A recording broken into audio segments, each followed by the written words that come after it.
لقد كان لكم في رسول الله أسوة حسنة لمن كان يرجو الله واليوم الآخر وذكر الله كثيرا. وعن أبي هريرة رضي الله تعالى عنه قال قال سيدنا رسول الله صلى الله عليه وسلم وإنما بعثت رحمة. وأيضا قال النبي صلى الله عليه وسلم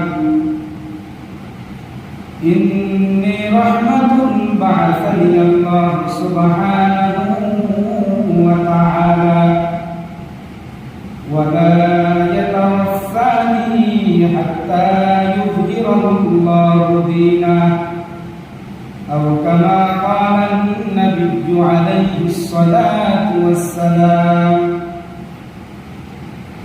اللهم صل على محمد وعلى آل محمد كما صليت على إبراهيم وعلى آل إبراهيم إنك حميد مجيد. اللهم بارك على محمد وعلى آل محمد كما باركت على إبراهيم وعلى آل إبراهيم إنك حميد مجيد.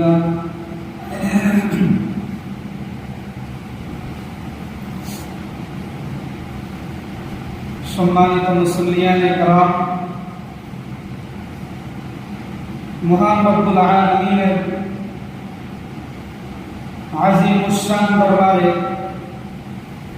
কৃতজ্ঞতা জানাই যে মহান রব্বুল আলামিন আজ আমাদেরকে রব্বে কারীমের পবিত্র ঘর মসজিদে পবিত্র মুহূর্তে দ্বীনে কিছু কথা বলা এবং শোনার জন্য তৌফিক দান করেছেন। এই জন্য আমরা সকলেই দিন থেকে শুকরিয়া আদায় করি আলহামদুলিল্লাহ।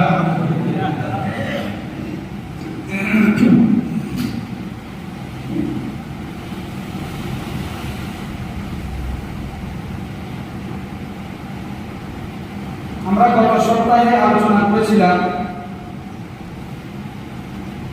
রবিউল আউয়াল মাস উপলক্ষে পবিত্র সিরাতুন নবী সাল্লাল্লাহু আলাইহি ওয়াসাল্লাম কেন্দ্রিক যতগুলি আলোচনা থাকতে পারে তার মধ্যে গুরুত্বপূর্ণ কয়েকটি পয়েন্টে আমরা গত সপ্তাহে আলোচনা করেছি। আজকেও যেহেতু এখনো রবিউল আউয়াল মাস শেষ হয় নাই, সেই সুবাদে আজকেও আমরা মহানবী মুহাম্মদ রাসূলুল্লাহ সাল্লাল্লাহু আলাইহি ওয়াসাল্লামের পবিত্র সিরাতের উপরে রাসূলের উল্লেখযোগ্য অত্যন্ত গুরুত্বপূর্ণ কয়েকটি পয়েন্ট আলোচনা করব ইনশাআল্লাহ। একটা কথা আমি প্রথমেই বলে দিচ্ছি, আমাদের একটা অভ্যাস, রাসূলের নাম শুনলে আমরা দুরূদ শরীফ পড়ি না। যতবার আমি ক্বালা রাসূলুল্লাহ সাল্লাল্লাহু আলাইহি ওয়াসাল্লাম বলবো ততবার সবাই জোরে সোরে সাল্লাল্লাহু আলাইহি ওয়াসাল্লাম বলবো। আল্লাহ রাসূলের নাম শোনার পর দুরূদ পড়া ওয়াজিব, প্রথমবার, বারবার পড়া মুস্তাহাব। এই জন্য যতবার নবীজির নাম বলবো সাল্লাল্লাহু আলাইহি ওয়াসাল্লাম পড়বো ততবার কি পড়বো? সাল্লাল্লাহু আলাইহি ওয়াসাল্লাম জোরে সোরে পড়বেন। নবীর মহব্বত, ভালোবাসা।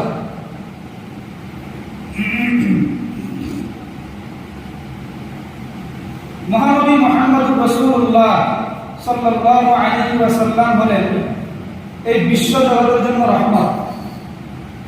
আল্লাহ পাক রব্বুল আলামিন আমাদের নবীকে এই দুনিয়াতে ফুল কায়নাতের জন্য রহমত হিসেবে প্রেরণ করেছেন। শুধু কি মানব জাতির জন্য না, কুল কায়নাতের মধ্যে যত ধরনের মাখলুকাত থাকতে পারে, রব্বে কারীমের কোটি কোটি কোটি কোটি মাখলুকাত পৃথিবীতে আছে। যত মাখলুকাত থাকতে পারে সকল মাখলুকাতের জন্য আমার নবী বিশ্ব নবী রহমত, সুবহানাল্লাহ, নবীর রহমত। তাই আল্লাহ পাক রব্বুল আলামিন কুরআনুল কারীমে আল্লাহ রাসূলকে ঘোষণা দিলেন, ওয়া মা আরসালনাকা ইল্লা রাহমাতাল লিল আলামিন। ওগো নবীজি, আমি আপনাকে এই দুনিয়াতে, এই পৃথিবীর বুকে বিশ্ব জগতের জন্য রহমত স্বরূপ প্রেরণ করেছি। আল্লাহ স্বয়ং আল্লাহ পাকের ঘোষণা। এবং আল্লাহ রাসূল বলেন, আল্লাহ রাসূল সাল্লাল্লাহু আলাইহি ওয়াসাল্লাম নিজে আল্লাহ পাক যে তাকে রহমত হিসেবে প্রেরণ করেছেন, আল্লাহ রাসূল নিজেও বলেছেন। মুসলিম শরীফের 2590 নম্বর হাদিসের বর্ণনা হযরত আবু হুরায়রা রাদিয়াল্লাহু তাআলা আনহু থেকে হাদিসটি বর্ণিত। عن أبي هريرة رضي الله تعالى عنه قال قال رسول الله صلى الله عليه وسلم وإنما بعثت رحمة। আল্লাহ রাসূল বলেন, আল্লাহ পাক রব্বুল আলামিন আমাকে দুনিয়াতে বিশ্ব জগতের জন্য রহমত স্বরূপ প্রেরণ করেছেন। মুআজামুল কবীর লিল ইমাম আত-তাবারানী, বিশাল একটা হাদিসের কিতাব। সেই কিতাবের 1530 নম্বর হাদিসের বর্ণনা। আল্লাহ রাসূল বলেন, আল্লাহ পাক আমাকে শুধু রহমত স্বরূপ প্রেরণ করেন নাই, বরং এই রহমতের মাধ্যমে আল্লাহ পাক তার এই পৃথিবীতে তার দ্বীনকে পরিপূর্ণ করা ছাড়া আমি নবীর মৃত্যু ঘটাবেন না। আছে মুআজামুল কবীর লিল ইমাম আত-তাবারানী 1530 নম্বর হাদিসের বর্ণনা। قال النبي صلى الله عليه وسلم إني رحمة بعثني الله سبحانه وتعالى ولا يتوفاني حتى يظهر الله دينه أو كما قال النبي عليه الصلاة والسلام। বিশ্বনবী রাহমাতুল লিল আলামিন বলেন, ইন্নী রাহমাতুন, আমি হলাম এই বিশ্ব জগতের জন্য রহমত। বা'আসানি আল্লাহু সুবহানাহু ওয়া তাআলা, এই রহমত হিসেবে আল্লাহ আমাকে প্রেরণ করেছেন। শুধু তাই নয়, হাত্তা ওয়ালা ইয়াতাওয়াফানি হাত্তা ইউযহিরাল্লাহু দীনাহু, আল্লাহ পাক রব্বুল আলামিন তার এই দ্বীনকে এই পৃথিবীতে প্রকাশ করা ছাড়া আল্লাহ পাক আমার মৃত্যু দিবেন না। এই জন্য আল্লাহ পাক রব্বুল আলামিন আল্লাহ রাসূলের মাধ্যমে দ্বীনকে পরিপূর্ণ করার পরে আল্লাহ পাক রাসূলকে দুনিয়া থেকে নিয়ে গেছেন। এই জন্য বিদায় হজের ভাষণে আল্লাহ রাসূল কি বলেছিলেন, আল ইয়াউমা আকমালতু লাকুম দীনাকুম ওয়া আতমামতু আলাইকুম নি'মাতি, যে আজকেই আমি তোমাদের কাছে আল্লাহ পাকের পক্ষ থেকে দেওয়া দ্বীনকে পরিপূর্ণ করে দিলাম। এরপরে আল্লাহ রাসূল কি হয়েছে? ওয়াফাত হয়েছে, মৃত্যু হয়েছে। এই রহমতে আল্লাহ রাসূল যে আমাদের জন্য রহমত, কোন কোন দিক থেকে রহমত হইতে পারে, কোন কোন সাইডে আল্লাহ রাসূল আমাদের জন্য রহমত, দয়া, এই বিষয়ে আলোচনা করতে গেলে অনেক লম্বা আলোচনা। এক কথায় আমরা বলতে পারি যে আমাদের জন্য আল্লাহ রাসূল যে রহমত, এটার সবচেয়ে বড় উপমা উদাহরণ হলো যে আল্লাহ পাক রব্বুল আলামিন আমার আপনার 50 বছর, 60 বছর, 70 বছর জীবনী কিভাবে পরিচালনা করব, এটার জন্য সবচেয়ে উত্তম, সর্বোৎকৃষ্ট আইডল, মডেল, ক্যাটালগ বানিয়ে আল্লাহ রাসূলকে আমাদের মাঝে প্রেরণ করেছেন। এটাই আমাদের জন্য সবচেয়ে বড় রহমত। যদি রাসূলকে আমাদের মাঝে প্রেরণ না করতেন, আমরা কাকে মানতাম, কার অনুসরণে আল্লাহ পর্যন্ত পৌঁছাইতাম, কাকে অনুসরণ করার মাধ্যমে আমরা জান্নাত জাহান্নাম চিনতাম, কাকে অনুসরণ করার মাধ্যমে আমরা মসজিদ চিনতাম, কাকে অনুসরণ করার মাধ্যমে দ্বীন ইসলাম জানতাম। এটাই হলো সবচেয়ে বড় রহমত আমি মনে করি। আল্লাহ পাক রব্বুল আলামিন সূরাতুল আহজাবের 21 নম্বর আয়াতে পরিষ্কার বলেছেন, লাকাদ কানা লাকুম ফি রাসূলিল্লাহি উসওয়াতুন হাসানাহ লিমান কানা ইয়ারজুল্লাহ ওয়াল ইয়াউমাল আখিরা ওয়া যাকারাল্লাহা কাসীরা। আল্লাহ পাক বলেন যে মহানবী মুহাম্মদ রাসূলুল্লাহর মাঝে আমি তোমাদের জন্য উসওয়াতুন হাসানা রেখেছি, সর্বোত্তম আদর্শ রেখেছি, সর্বোত্তম আদর্শের সবচেয়ে বড় নমুনা রেখেছি। তাদের জন্য লিমান কানা ইয়ারজুল্লাহ, যারা আল্লাহকে চায়, আল্লাহর উপর বিশ্বাস করে, আল্লাহর উপর বিশ্বাস রাখে, ওয়াল ইয়াউমাল আখিরা, পরকালকে বিশ্বাস যাকুরুল্লাহ কাসীরা, আল্লাহকে বেশি স্মরণ করে, তাদের জন্যই মহানবী মুহাম্মদ রাসূলুল্লাহ কি উত্তম আদর্শের সর্বোৎকৃষ্ট নমুনা। যাই হোক, আল্লাহ রাসূল সাল্লাল্লাহু আলাইহি ওয়াসাল্লামের জীবনী, রাসূল করিম সাল্লাল্লাহু আলাইহি ওয়াসাল্লামের সুন্নাহ, রাসূল করিম সাল্লাল্লাহু আলাইহি ওয়াসাল্লামের সিরাতুন নববিয়্যা, এটাই হলো আমাদের জন্য সবচেয়ে বড় মডেল, সবচেয়ে বড় রহমত। যে রাসূল যে আমাদের মাঝে রহমত হিসেবে এসেছেন, তার একটি উদাহরণ হলো যে আমাদের নবী আমাদের জন্য মডেল, আমাদের জন্য আইডল। এটাই হলো আমাদের জন্য সবচেয়ে বড় রহমতের উদাহরণ।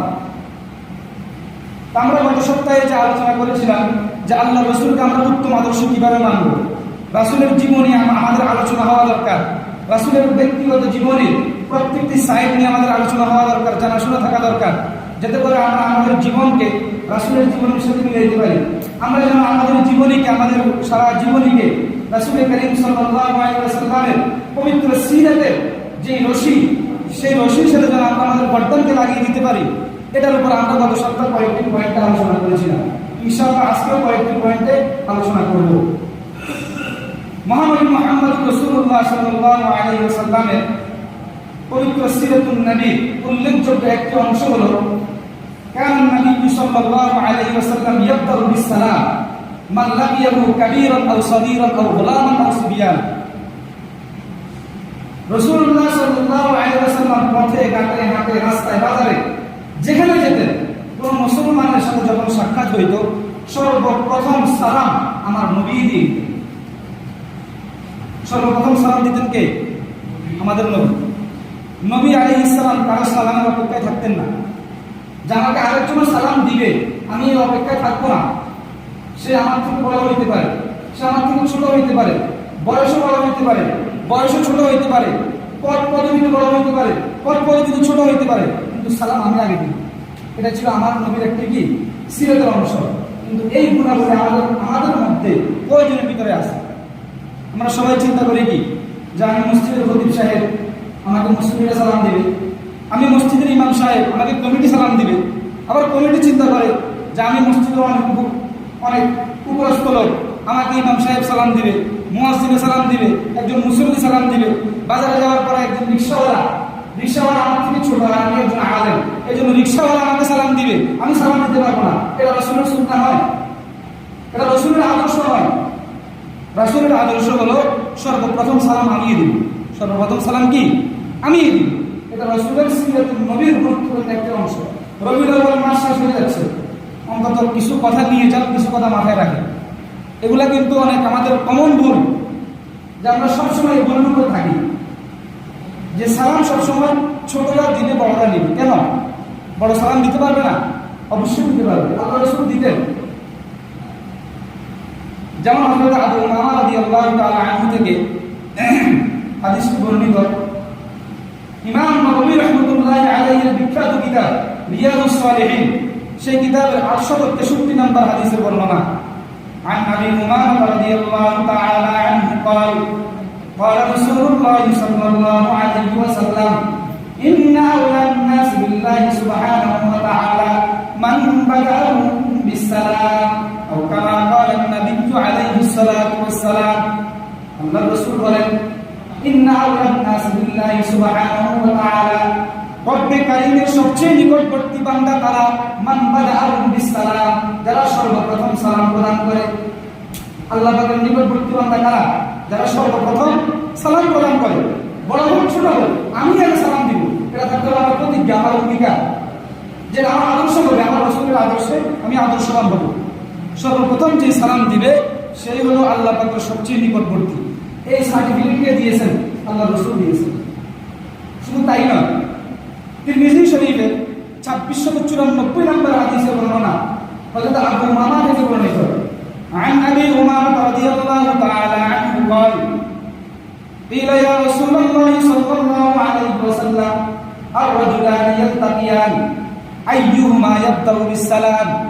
قال النبي عليه الصلاة والسلام أولاهما بالله سبحانه وتعالى يبدأ بالسلام أو كما قال النبي عليه الصلاة والسلام। হযরত আবু উমামা বলেন, একবার রাসূলকে জিজ্ঞেস করা হয়েছিল, ইয়া রাসূলুল্লাহ, মনে করেন দুইজন মুসলমান একসাথে হলো, দুইজন মুসলমান একসাথে হলো, একজন মনে করেন পশ্চিম দিক থেকে যাচ্ছেন, আরেকজন পূর্ব দিক থেকে আসতেছেন, কিংবা একজন দক্ষিণ দিক থেকে আসতেছেন, আরেকজন উত্তর দিক থেকে আসতেছেন। আইয়ুহুমা ইয়াবদাউ বিসসালাম, দুইজনের মাঝে কে আগে সালাম দিবে? এই প্রশ্ন করা হয়েছে কাকে?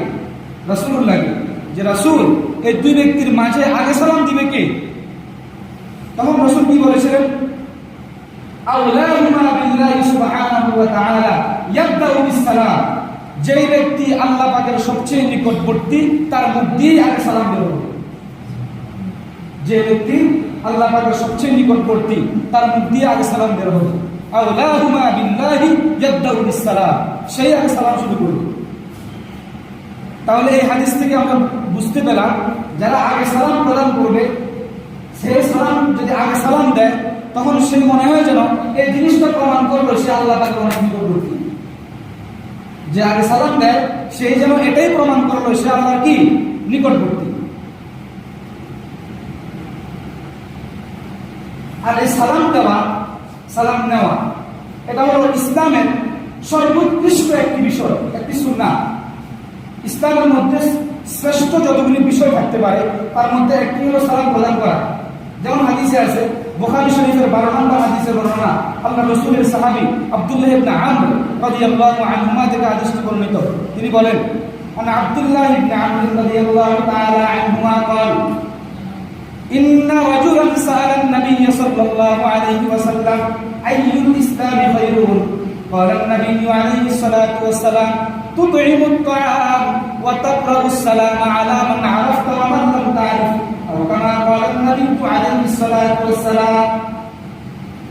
হযরত আব্দুল্লাহ ইবনে আমর রাদিয়াল্লাহু তাআলা আনহুমা বলেন, ইন্না রাজুলান সাআলান নবী আলাইহিস সালাম, একজন ব্যক্তি রাসূলকে জিজ্ঞেস করলো, আইয়ুল ইসলামি খায়রুন, ইসলামের মধ্যে সর্বশ্রেষ্ঠ কাজ কোনটি?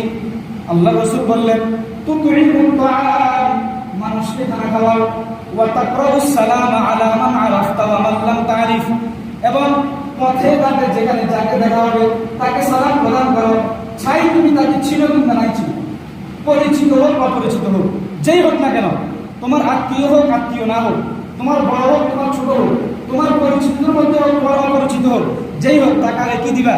সালাম দিবা। এটা হলো ইসলামের শ্রেষ্ঠ কাজ। সর্বপ্রথম যে সালাম দিবে আত্মগৌরব থেকে পবিত্র হবে। সর্বপ্রথম সালাম দিবে যে আত্মগৌরব, অহংকার, অহমিকা থেকে সে মুক্ত থাকবে। আছে হাদিস শরীফে, ইমাম বাইহাকী রাহমাতুল্লাহি আলাইহির কিতাব শুআবুল ঈমান 8687 নম্বর হাদিসের বর্ণনা।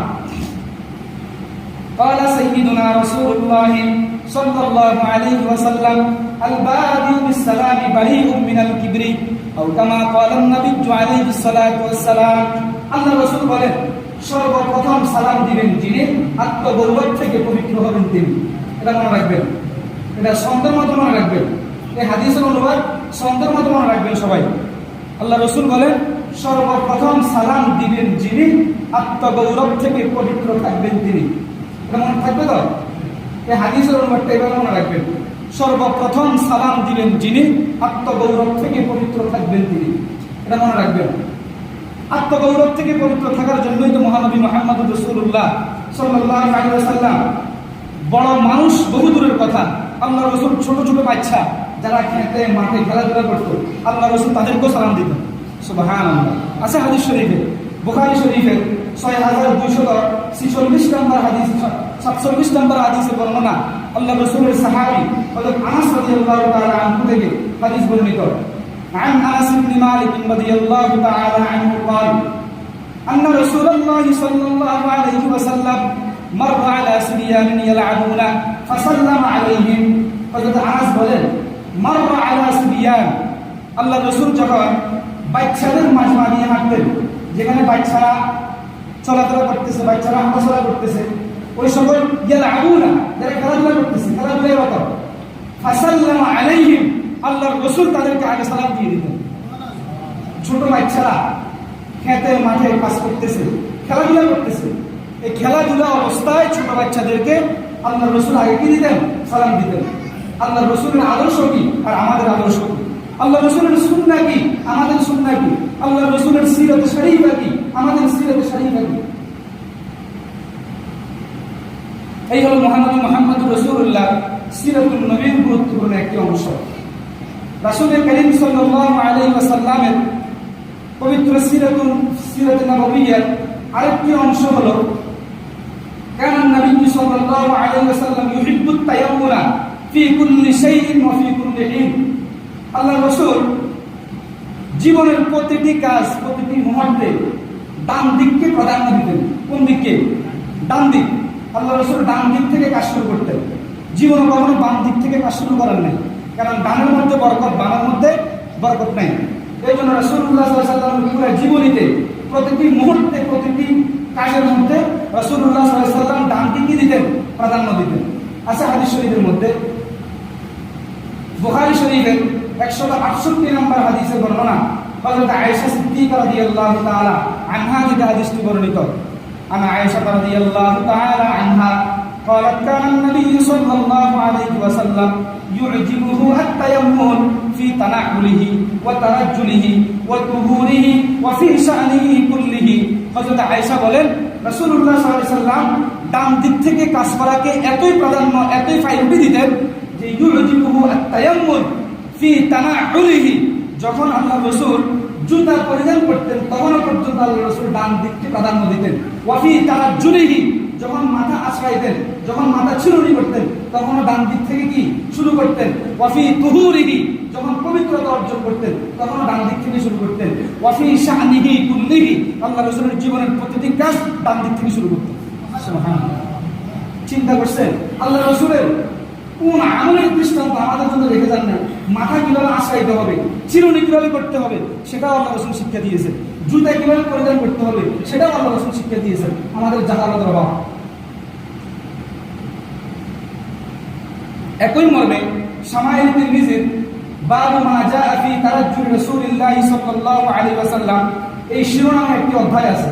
সেই অধ্যায়ের 3 নম্বর হাদিসের বর্ণনা আন আয়েশা রাদিয়াল্লাহু তাআলা আনহা قالت كان النبي صلى الله عليه وسلم لا يحب التيمم في طهوره إذا تطهر وفي ترجله إذا ترجل وفي انتعاله إذا انتعل।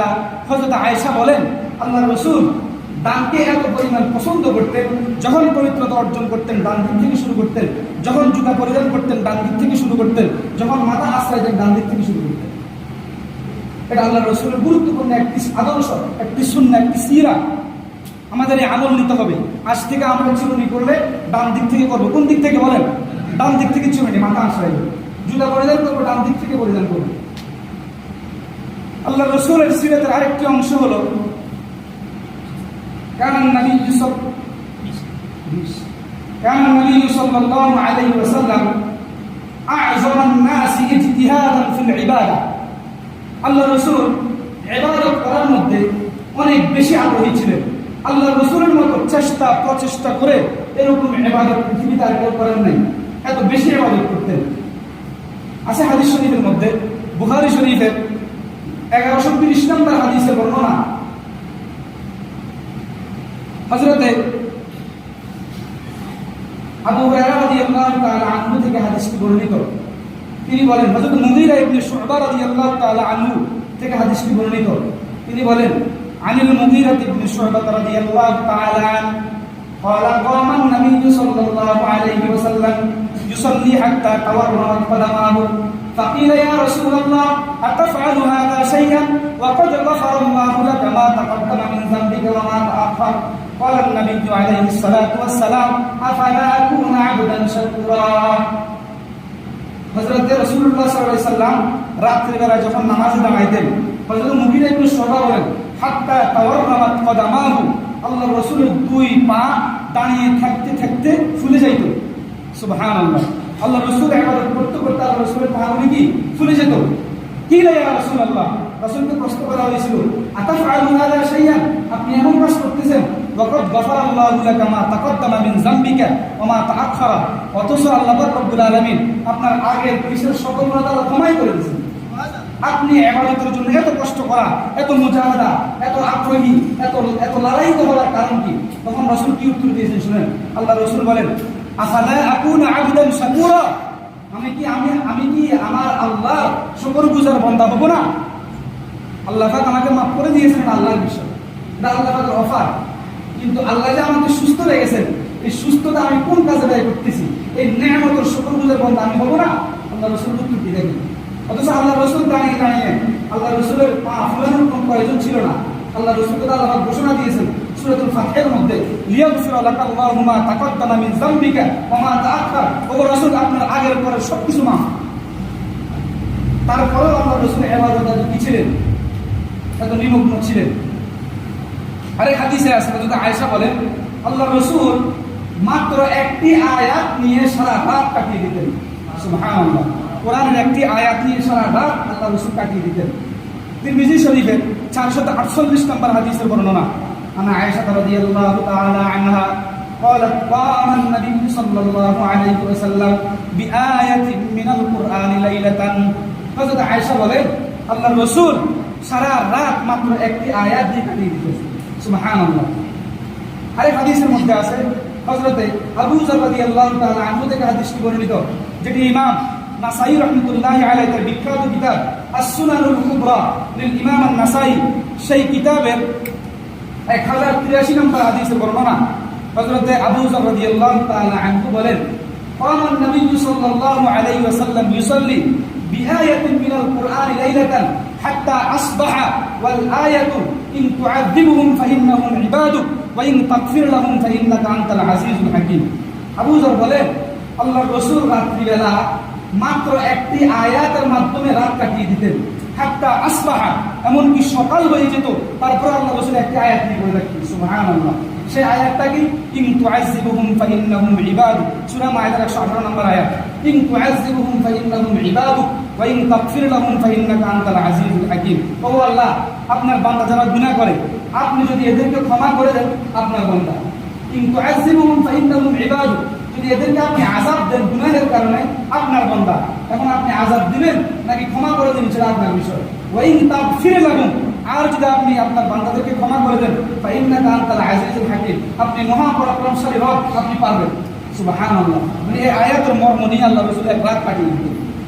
এটি ছিল রাসূলুল্লাহ ইবাদতের প্রতি এমন আগ্রহ নাশা। কিন্তু আমাদের ইবাদতের আগ্রহ আছে। জুমার নামাজের আগে 4 রাকাত সুন্নাত কয়জনে পড়েন? আল্লাহ পাক ভালো জানেন। খুতবা শোনার পরে খুতবার জন্য সবাই একসাথে হন।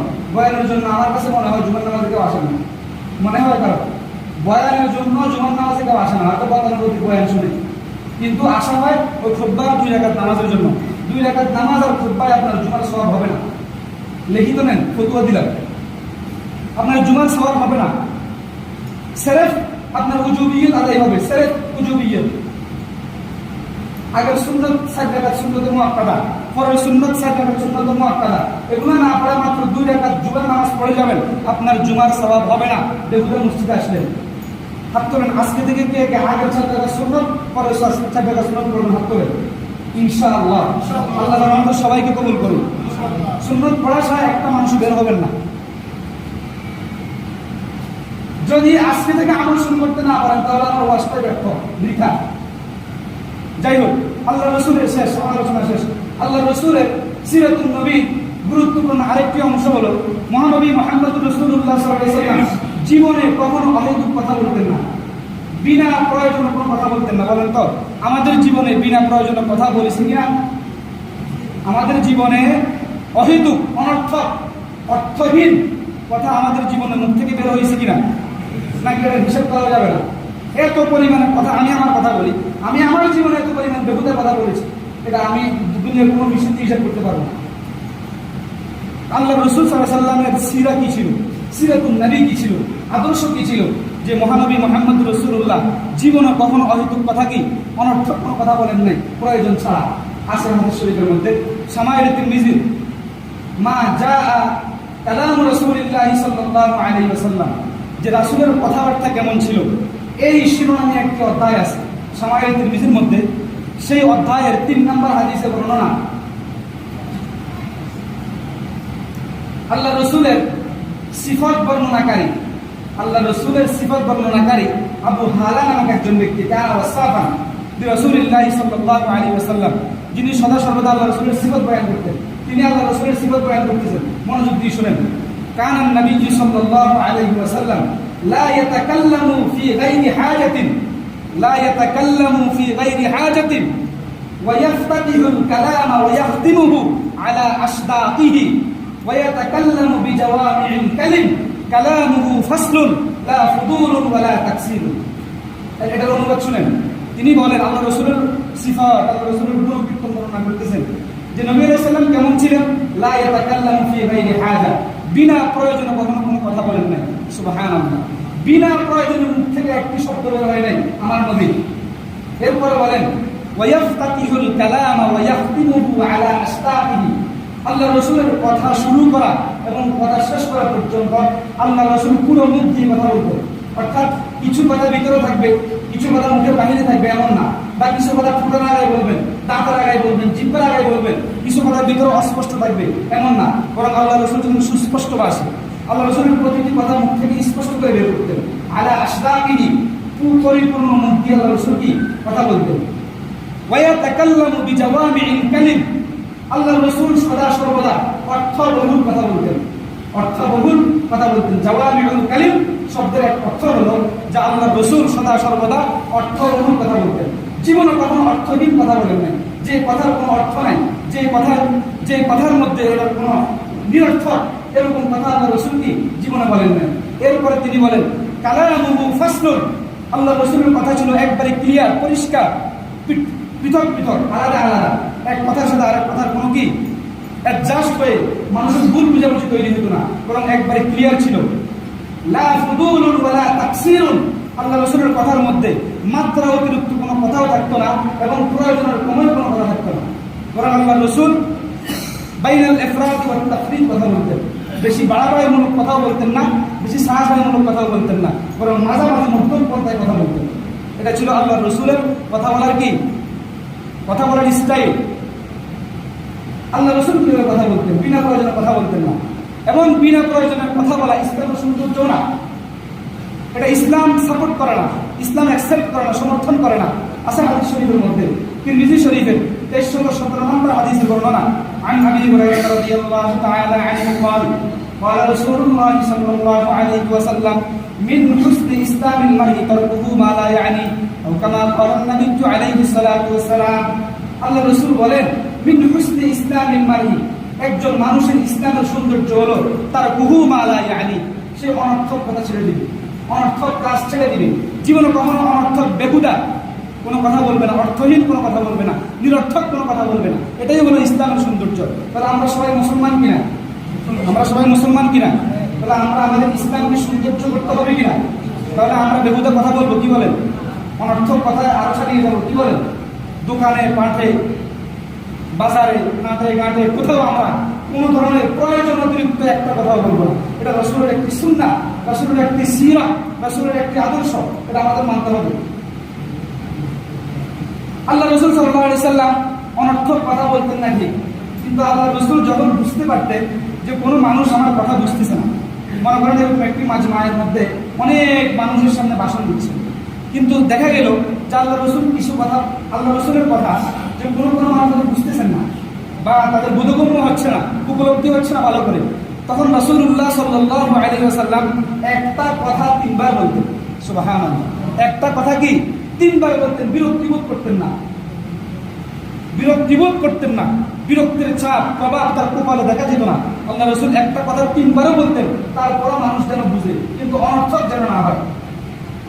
আছে হাদিস শরীফের মধ্যে, তিরমিজি শরীফের 3640 নম্বর হাদিসে বর্ণনা, হযরত আনাস ইবনে মালিক রাদিয়াল্লাহু তাআলা আনহু থেকে বর্ণিত। আনাস ইবনে মালিক রাদিয়াল্লাহু তাআলা আনহু আল্লাহ রাসূলের 10 বছরের খাদেম ছিলেন, আল্লাহ রাসূলের দরবারে 10 বছর ছিলেন। তিনি বলতেছেন عن أنس بن مالك رضي الله تعالى عنه قال كان النبي صلى الله عليه وسلم يعيد الكلمة ثلاثا لتعقل عنه أي لتفهم عنه। হযরত আনাস ইবনে মালিক বলেন আল্লাহর রাসূল ইজা তাকাল্লামা, যখন কথা বলতেন, যদি বুঝতে পারতেন যে মানুষ কথা বুঝতেছে না, মানুষের কিছু অস্পষ্টতা, জড়তা কাজ করতেছে, যদি এমনকি আল্লাহ রাসূল উপলব্ধি করতেন, ইউঈদুল কালিমাতা সালাসান, একটা কালিমাকে 3 বার পর্যন্ত পুনরাবৃত্তি করতেন। সুবহানাল্লাহ, কেন? লিতুকালা আনহু আই লিতুফহামা আনহু, যাতে করে মানুষের বোধগম্য হওয়ার ক্ষেত্রে, মানুষের বুঝার ক্ষেত্রে যেন কোনো ভুল বুঝাবুঝি তৈরি না হয়। পুরো পরিষ্কার রাসূলের কথাটা নিয়ে যেতে পারে, পরিষ্কার রাসূলের কথাটা অন্তরে কি গেঁথে রাখতে পারে। এই জন্য আল্লাহ রসুল একটি কথা 3 বারও বলতেন, কিন্তু অনর্থক বলতেন না।